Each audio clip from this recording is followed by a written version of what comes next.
Allez, salut tout le monde les gens et bienvenue pour ce nouvel épisode sur la story d'un drawer. Donc je vous laisse comme d'habitude en compagnie de la timelapse et de la musique et je vous retrouve pour la fin pour les quelques descriptions.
Nous voilà arrivés à la fin donc de ce La Story d'un Drawer. Donc là encore un petit personnage, hein, je m'en excuse, mais bon là c'est encore un petit personnage.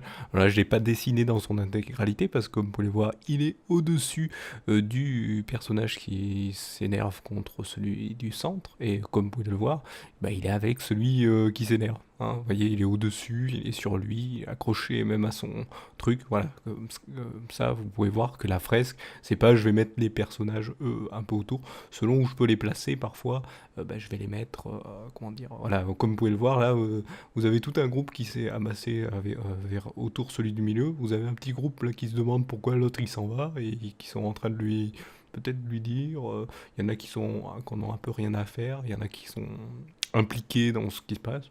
Qu'est-ce qui se passe? Qu'est-ce que c'est à vous d'interpréter ce qui se passe bien sûr. Et donc là pour ce personnage, il s'appelle Pinsos. J'allais dire même son nom pendant le que je disais quel personnage j'allais faire. Et donc voilà, c'est Pinsos. Son premier nom était Pinsos. Je crois que je l'ai changé un peu plus tard. Je n'ai pas retrouvé la liste, ni les autres listes que j'ai perdues, mais ça, peut-être un jour je la retrouverai, hein. On ne sait pas, pour l'instant c'est pas le cas, mais là j'ai suis tombé sur un autre petit personnage, je m'en excuse, hein. Et donc ce personnage, comme vous pouvez le voir, il a une tête un peu crabe, pas une crabe, mais avec des dents en pointe et des pinces de crabe, voilà, qui lui permettent aussi de manger, parce qu'en fait ses mains sont aussi bah, alimenté jusqu'au tube, à son tube digestif. Voilà. Donc il peut manger avec les mains ou avec sa bouche normalement. Il peut choisir. Hein. Il a deux mains qui peuvent manger et sa tête qui peut manger aussi. Donc voilà, c'est ça le personnage de base, comment il est. Après j'ai rien d'autre de précisé ni rien, donc voilà. Donc voilà pour ce, eh bien, l'Asteroid Nowhere, hein, cette continuité de la fresque. Donc je vous remercie de m'avoir suivi. N'hésitez pas à mettre un pouce levé si vous aimez bien sûr le concept. Hein. Je le dirai toujours, mais voilà, c'est toujours pour mettre en avant ces choses si ça vous intéresse vraiment, bien sûr. Et n'hésitez pas à partager si vous voulez faire découvrir cette fresque à d'autres personnes, hein, et un style de dessin, ou peut-être une idée que les gens pourraient avoir, hein. C'est toujours sympathique. Peut-être quelqu'un voudrait faire une fresque de personnages qu'il a un jour inventé, refaire les dessins, faire ça par épisode. Ça peut être une idée aussi. Ensuite, n'hésitez pas à vous abonner si vous ne l'avez pas fait. Si vous êtes déjà abonné, vous avez la petite cloche, comme ça vous êtes notifié des vidéos qui arriveront, et comme ça vous pourrez après, sur ces vidéos, donner vos avis pour savoir ce qui vous plaît ou non. Donc voilà, je vous remercie encore une fois de m'avoir suivi. Je vous donne rendez-vous à une prochaine vidéo ou un prochain épisode. Allez, salut à tous.